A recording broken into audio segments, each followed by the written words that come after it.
This is the You Can Learn Chinese podcast. For everyone who's trying to learn Chinese or reaching for the next level, you came to the right place. I am your host, Jared Turner, and those who cannot remember the past are growing in number. My co-host is John Pasden, and he was going to donate blood, but they started asking him way too many personal questions like, whose blood is this, and where did you get it? Let's get to it. Hey guys, this is Jared Turner joining you from Utah here in the United States. Hi there, Jared Turner. My name is John Pasden. I'm in Shanghai, China. Hi, everybody. All right, JP, let's do this. What are we talking about today? All right, so actually this episode was inspired by a story, a real life story, something that happened in my own home. My daughter has a friend who's an Italian exchange student here in Shanghai, and she's a really nice girl, really smart. But, you know, she's kind of like a low intermediate level and she can communicate pretty well. But of course, the tones are still an issue. And some things came up which I thought were kind of funny and worth sharing. Okay, I want to hear the story. What happened? All right. So first, before I get into it, you know how they're like these word pairs? They're like these 2-syllable words that have different tones and they're easy to mix up, but they mean something totally different. Have you heard any of these? The homonyms, right? Yeah, homophones like, you know, 睡觉, 水饺, so sleep and dumplings. Mm-hmm. That's a classic one. Or 大便, meaning poop, and 答辩, which is like thesis defense. I hate it when I start trying to defend a thesis and I talk about pooping instead. Right? That's embarrassing. Also, 熊猫, meaning, of course, panda, and 胸毛, meaning chest hair. Yes. Well, I mean, pandas do have chest hair, right? I guess they do. But Jared, all right, these all seem quite contrived. Like, when is this really going to happen where these words are getting mixed up or like the context isn't clear? Like, it seems like that's never going to happen, right? Never. To me, it seems like it's never going to happen because like I actually did a thesis defense in China and I thought maybe it would come up, but instead I just kept snickering when they were talking about the thesis defense because I was thinking about poop. Hey, are you getting ready for the big poop? Yeah, exactly. All right. But anyway, let me tell this story. This girl, she was telling about how she took her mom to a fabric market and they had some clothes made. And, you know, the conversation was in Chinese and she was telling my wife about it. And I was asking, what kind of clothes did you get made? And she said, oh, we got pajamas. And I was like, oh, pajamas. Why get pajamas made at the fabric market? And she's like, well, we wanted to get super Chinese pajamas because they were so cool. I was like, all right, what do you mean by super Chinese? And then she's like, well, they're pajamas with chest hair on them. And so my wife's like, what? What are these pajamas? And she's like, I haven't heard of these pajamas. Like, could you imagine women wearing pajamas with like fake chest hair coming out? And my wife's like laughing and she's like, you got to show me these pajamas. All right. So it turned out there were pandas on the pajamas. Oh, okay. Yes. But given the context, my wife really thought she was talking about chest hair because her tones weren't fully accurate.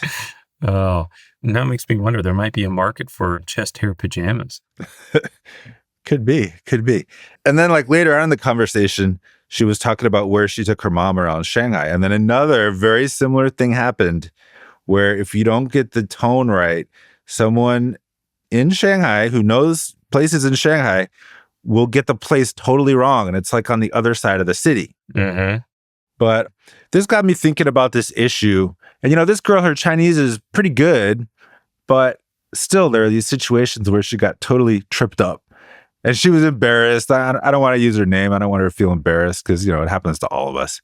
But I feel like there are some things we can do to kind of avoid these huge mix-ups or these total miscommunications. Now that you mention it, I've got kind of an embarrassing one myself. I think it might be a little worse than your Da Bian one, right? As you know, and many listeners know, we owned a bakery in Shanghai. We had a Cinnamon Roll, China's first, best, and only cinnamon roll bakery. And it's still there. I mean, I don't know if you've been by there in the last any while, John. Not recently, actually.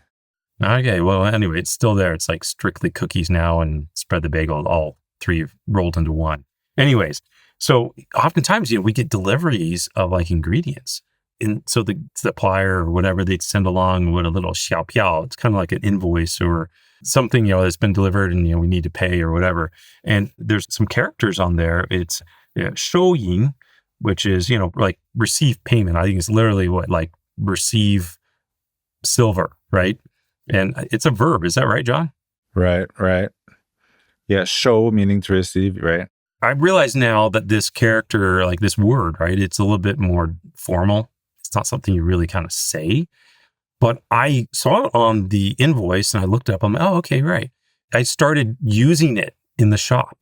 I would use it like 收银了. And well, it turns out that there's what the homophone also means essentially to masturbate. And it's what 收银, right? And so I would say it like that. And my employees would be like, what are you talking about? I think I heard her say it once in one of my places. She was a girl and she like immediately like blushed and like turned red. And she's like, And I didn't find out. They didn't, because I was like the boss. And so they wouldn't say it to me. And I think they kind of realized, or I like said it again. And I holded up the piece of paper. Wait, hold on. Anyway. So you were trying to ask them, did you receive the money? And you were just like, did you masturbate? And you were just asking this all the time? I think I would say like, regarding like the supplier, some of the guys says, 他收银了, or I think I might even have said it to the delivery guy. Like, I think we already paid, like, so 你收银了. And there's the guy like, what? Anyway, so it's kind of like, yeah, did you just masturbate? Yeah, so maybe don't just take words out of context and use them in your own context. Huh? There you go. So I don't know if that beats the chest hair one, but it's definitely more embarrassing. Yeah. So once I realized that, I'm like, okay, I'm just not going to use this word at all. It's way too easy to screw up. So I'm not using it.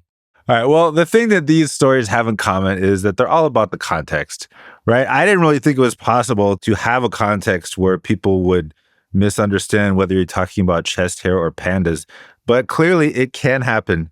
It's because of the context, and that's something you kind of have to pay attention to. And if you're more aware of it, you can possibly avoid some of these massive miscommunications. Absolutely. And I think this is even like more important with Chinese, right? If you just say can, in English, oh, well, you think maybe it's a tin can or can you do it or something like that. But there's not a lot of context. But it's even more critical in Chinese because of the number of homonyms, homophones. I mean, they're maybe pronounced the same, but the tone is different. For anyone studying Pinyin, I mean, John, you have a Pinyin chart on the pronunciation learning, right? wiki. Yeah. That's right. Now there's 416 unique sounds on a Pinyin chart. And that doesn't count tones. Okay. So you compare that with most other languages, and I think we're talking about 5,000 to 6,000 unique sounds. Or, I mean, it's a little different, right, in concept, but there's only 416 unique sounds that can be attached to an individual character. And I think in my mind, that's always been one of the things that's illustrative on why the context is so important in Chinese, because there's so many ways it could be confused. Right. And that's also why you need the tones to make sure that you're really differentiating between these different meanings for each syllable. And then often in Chinese, it's more common for words to be 2 syllables rather than just 1, because that also helps keep things clear. But not always, right? Not always, as we have illustrated. If the situation is kind of low context, it's a low context situation, meaning they don't really know what you're going to talk about, and then suddenly you just like say something. They can't really see where the conversation is going. Or there might be some other situations where it's inherently low context, where like if you just drop a name, you're like, there's this person and their name is blah, blah, blah. And they have no idea whether this is a coworker, a family member, a famous person, whatever. All they hear is a name. And if you don't get the tones right, and it's not like really obvious who you're talking about, then they can't guess, right? Yeah, something else that I think about, John, too, is even when you hear a name, you don't always know if it's a man or a woman. And I guess that's the case, too, right, in English. I mean, sometimes there's names that are androgynous in that respect, but that definitely happens in Chinese. Right. I mean, a lot of times the characters will make it clearer, but a lot of names, you just can't be sure. And to make matters worse, there are some surnames that have like actual fairly common surnames with the same syllable, but it's a different tone. So you Mhm. could really confuse someone. They'll think that you're using a totally different surname if the tone is wrong. If you know that, then you can just pay extra attention to getting the tone right on a surname. Yeah. So, what are some examples of those surnames? Yeah, so like XU, it could be Xu, second tone, or it could be Xu, third tone. Or like Wang, second tone is a really common surname. But then there's also Wang, which is first tone. Or He, second tone is quite common, but then there's also He. And there's even one that has 3 different tones. Shi, Shi, and Shi are all surnames. Can you believe it? I give up, John. I'm giving up on Chinese now. If you have the name written down in characters, that clears up all confusion. Or if you just get the tone straight, take the extra effort to make sure you know the tone, you could possibly avoid some of the confusion. Something too about the tones and names is like, given names. Sometimes you can get those tones wrong on the name. And it's not necessarily just confusing, but it's also like, maybe you don't really care enough about that person to say their name right. Like for you, John, Jonathan, right? So I'll be Jonathan Pasden. That's your name, right? It is not my name. But what if I were to call you Jonathan Pasden, right? Also not my name. But, you'd be more offended than me just calling you Jonathan Pasden as opposed to Jonathan Pasden, because I've just got it wrong. I mean, I guess the tones don't exactly work like that. But, I think you get the idea, right, Jonathan? Yeah, I don't like that, Jared. Yeah, and Jared, this is a thing that I make this mistake. Like, I don't know someone very well, and the characters in their name are not common characters, and I kind of know how to pronounce it, and I kind of guess at the tone, and then I guess wrong, and it's just kind of embarrassing because I just said their name wrong. Yeah, I remember one of my first bosses at my first job in China. I just remember practicing it over and over, make sure I had his name right, because I'd screwed it up many times, and my coworkers was like, "Oh no, you say it like this," and I'm trying to actually remember his name right now. But yeah, I had to put real effort in getting that right because I felt it was important, especially for your boss. Right. So, it really depends on the situation, how important, but I think in general, it's pretty important to spend a little extra effort, get someone's name right, possibly adding a little more context if you know that you're not super confident that you're pronouncing it right. Well, Jonathan, let's maybe talk about danger zones, right? You talked about this one at the very beginning. Oh, yes, Jar Jar, danger zones. I used to have an office on a street called Yuyuan Lu. Yuyuan, that's 2 second tones. But Shanghai has a very famous place called Yu Gardens or Yuyuan. I think a lot of people will say Yuyuan when they mean to say Yuyuan. And so they'll end up at the wrong place because like if they're talking to someone and they're not just showing them an address or they're not like, using an app where you actually have to select the address, the taxi driver won't even think about it. If he hears a clear second tone, he won't go to the fourth tone, right? Yeah. I got to say, Yuyuan Lu is also near and dear to me because, that's our bakery was on Yuyuan Lu, but actually it was Yuyuan Donglu. And so I kind of was able to get out of that one, right? Because I had that Donglu was the east road, right? That actually made a good differentiator. Yeah, that is helpful. But the thing is, especially if you're just like visiting China or you're visiting a new city and you've never been there before, you have no way of knowing, like, is this a place that has a similar name to another place? Like, how can you possibly know? So you just need to kind of prepare like, all right, I'm going to this place. I really need to get the name straight, including the tones. And if possible, show people the address and characters if I'm not confident. John, I actually remember this exact issue, the Yuyuan Lu. And Yuyuan, I remember once in Shanghai, we had a foreign customer was trying to get to our bakery and they called us. They were like, we cannot find you guys. And, well, okay, it's Yuyuan Donglu. And they're like, oh, the Donglu, okay. Well, it turns out they were at Yuyuan. And I think, how far is it, John? I mean, 3-4 miles? But it's not just the miles or kilometers, it's the the traffic to get there. I mean, you could easily take 30 minutes to get there from, where World was. I think the problem is that we tried to figure out what had happened after they had made it to the store. I think we I or one of my employees talked to the taxi driver and brought him over. But I think the problem is that they were trying to say the road to the taxi driver, Yu Yuan Lu.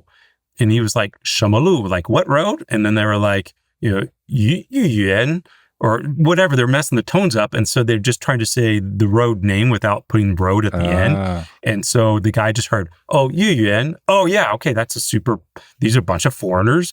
It's a super popular tourist attraction. And these guys, their Chinese wasn't great. And so he took them down to Yu Yuan, Yu Gardens. And so, yeah. There you go. That got screwed up for that. I think one thing that can sometimes help, and I started doing this a lot after being in Shanghai a while, which is you don't just give them the address, like the street and the street number. You give them an intersection. Mm-hmm. Because if it's an intersection, then the chances of getting both the streets wrong or one of the streets wrong that also intersects with the other street, like the chances of misunderstanding your desired destination kind of goes down. Big time. In fact, the funny thing is that in China, at least in Shanghai, and I'm sure many cities in China, is that you give them an address, just like Yuyuan Donglu, and then I think it's 32 Hao, so 32. They're like, I don't know where that is. What's the closest intersection? And so you gotta give them that lukou, right?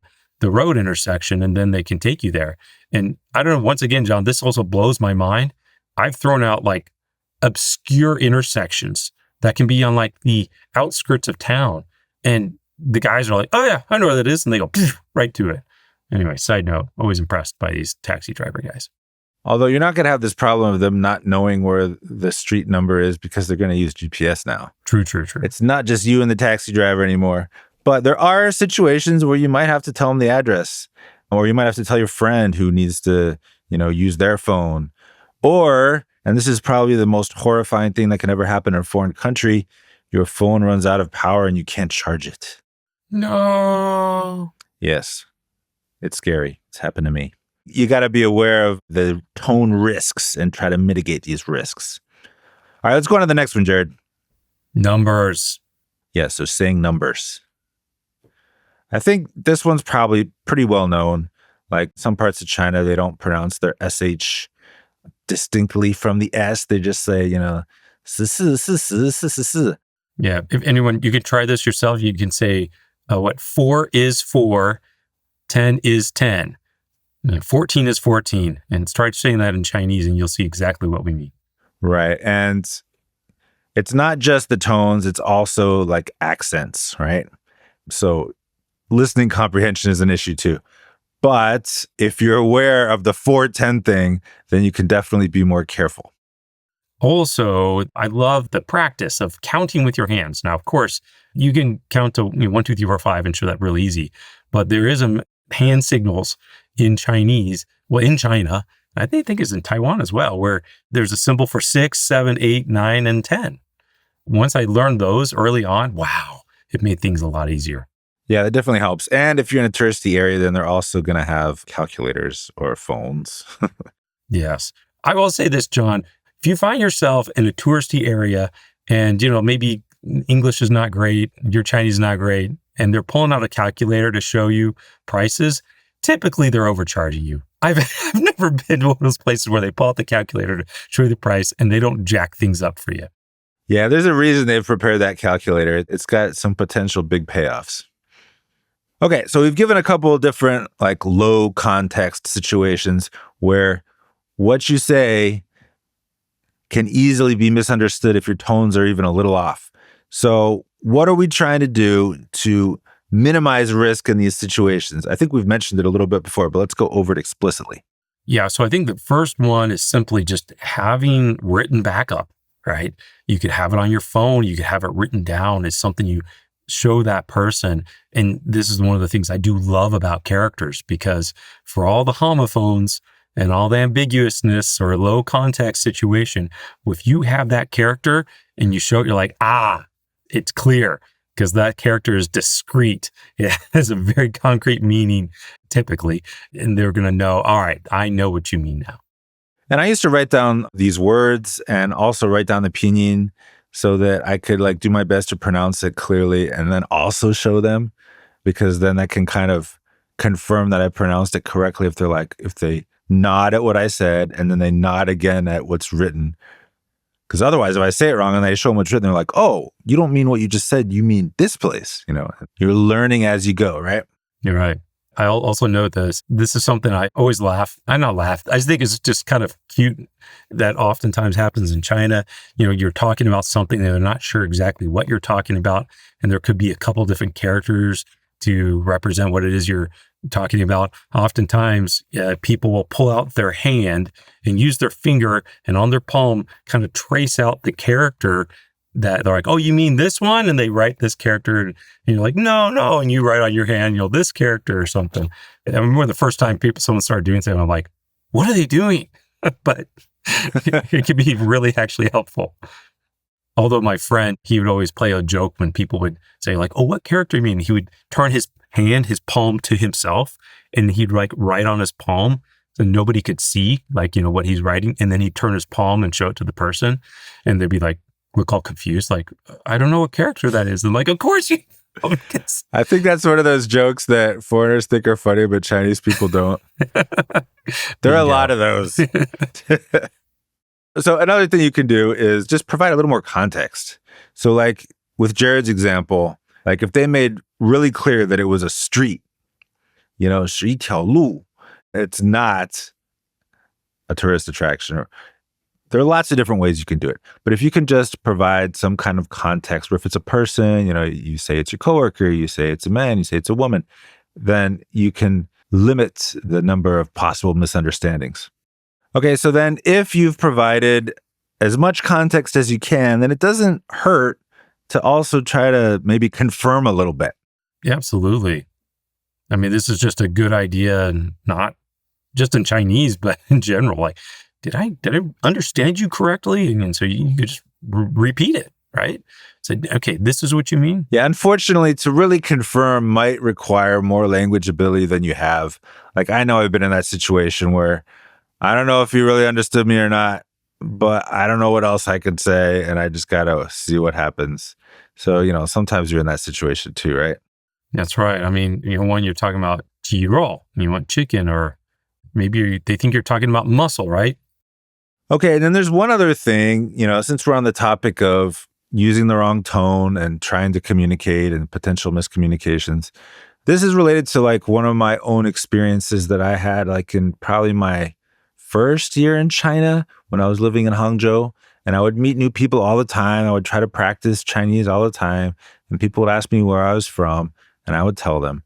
And in the beginning, I had a real problem with the 3-2 tone pair. And it just so happens that the word for the USA, 美国, is a 3-2 tone pair. But at the time, I didn't realize it, but I was consistently getting it wrong. I was saying 美国. I was swapping the 3 and the 2 for a 2-3 tone pair. Mostly I hear the 美国, like, oh, they do like a 1-2. I think that's like with the very beginning. But like, I knew it was 3-2. I don't know, like maybe I knew I was doing a 3 and a 2, but somehow I got the order wrong. Or maybe I thought there was a tone change there. Anyway, I was saying 美国 when I should have been saying 美国. And for the longest time, I didn't realize it, but people would like repeat it. And I'd be like, yeah, that's what I said, But actually they were correcting me. And they would correct me and I wouldn't notice that they had corrected me. But if I had just been a little more attentive, I might have realized sooner. It's like, oh, I'm saying it wrong and they're correcting me, or they're confirming that they understood what I said because I got it wrong. So there's this thing in linguistics, we call it recasting, or in language teaching. And it means you hear a mistake and then you repeat it back correctly to confirm that this is what you meant to say. And people do that all the time. You don't have to be a language teacher to do this. It's like kind of a natural way to keep the conversation going, even though one person is a little hard to understand. And if you can kind of be more sensitive to this, it can also help you like spot your own tone mistakes sometimes. Yeah, this is a great pro tip, John. I think, as you said, everybody does it. Something I was thinking of, if you have someone from the UK, they're saying, make sure you take your vitamins. And you're like, what?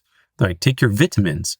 And because, obviously they're saying it incorrectly. So you say, oh, vitamins. Yes, right. I'll take my vitamins. and you correct them. They love that, don't they? In a situation like that, you recast it. You're like, oh, this. And so if you come across that situation where you're saying something and they're kind of like, what? And you kind of repeat it, and then they repeat it back to you. Pretty much, that's usually going to be a very good indication that you're probably not saying it right. And you could ask them to even say it again. And if you missed it, that's a great way to learn. Yeah, and I got to say, Jared, it definitely helps to be a little humble here. I've heard this story so many times, and I know I've told the same story myself about how I was saying this and they didn't understand. And I said it again and they didn't understand. And then a Chinese person was like, oh, you mean this? And they said exactly what I said, but then everyone understood. Like, haven't you heard that like a million times? Yes. People are so sure that they were saying it exactly right. And then someone else repeats it and then they understand. And I mean, I think occasionally people are stunned by a foreign face and they can't comprehend what you're saying because they're not really listening. But it's much more often the case that your pronunciation isn't quite as accurate as you thought. So try to be a little humble and keep at it. A little tip on this too is something that helps me because we've done that. I've done that. I still do it in some situations. Something that helps me is that if you're in a situation and they can repeat that, they recast it to you, and you realize, okay, wait, they're not understanding me. There's probably something I'm saying wrong. You still can't differentiate the difference.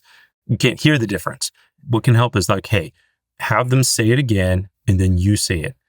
And if they can repeat it and say it incorrectly the way that you're saying it, and then say it correctly, and try to contrast them right next to each other, listen very carefully. Usually after a couple times, you can start hearing the difference. And that's the big deal. If you can get to a point where you can hear the difference between the incorrect way that you're saying it, contrasting with the proper way to say it, then you're like, oh, now you can start to get it. You can essentially identify the problem, and now you can address it. And if your phone didn't run out of power, you can always just, record it if they don't mind and compare it later. Or if you really want to, run it through software and look at the spectrograph and figure out if the line is going up or down, that kind of thing. But that's a good tip. Pro tip, John, a pro tip. All right. So I feel like we've gone down a number of detours here. We've talked about being humble. We've talked about Jared's embarrassing questions to his staff. It all started with chest hair and pandas. But it really is about context. And we know as foreigners, they're learning Chinese as adults or maybe young people. Our tones are going to be bad for a while, and you just got to stick at it. And so there are some things you can do to minimize all these embarrassing mix-ups, but you just got to be aware and do a little bit of extra work. That's right. And I think, be fearless. I always say you've got a certain number of mistakes in you before you hopefully learn your lesson, right? So get through those mistakes. I say that. You say it. Well, we say it. Then maybe I picked up from you. Maybe I picked it up from Jonathan Paston. Maybe. Yeah, so it is good to be fearless. Some of us are more cautious than others. I got to say, I think I'm a bit more cautious than Jared over there. I would probably agree with you. So if you're fearless and you don't care how, you can learn Chinese. Hopefully these tips are useful for you. And you probably can speak too. Because, hey. Just make sure you use the proper word if you're asking someone if they've received payment. You have been listening to the You Can Learn Chinese podcast. I'm Jared Turner, co-founder of Mandarin Companion, alongside my co-host John Pasden, co-founder of Mandarin Companion, founder of All Set Learning, the Chinese Grammar Wiki, and Sinosplice.com. If something in this episode clicked for you, don't keep it to yourself. Share it with another Chinese learner, and if you haven't already, hit subscribe so you don't miss future episodes, and don't forget to write us a review. If you haven't tried a graded reader yet, this is your sign. Now go grab one of our Mandarin Companion graded readers and start building some real fluency. Apologies to John Cena, we just ran out of time. The You Can Learn Chinese podcast is produced by myself, Jared Turner, and is edited by Jasper Chua. And of course, thanks to my co-host, the man, the myth, the legend, John Paston. See you next time.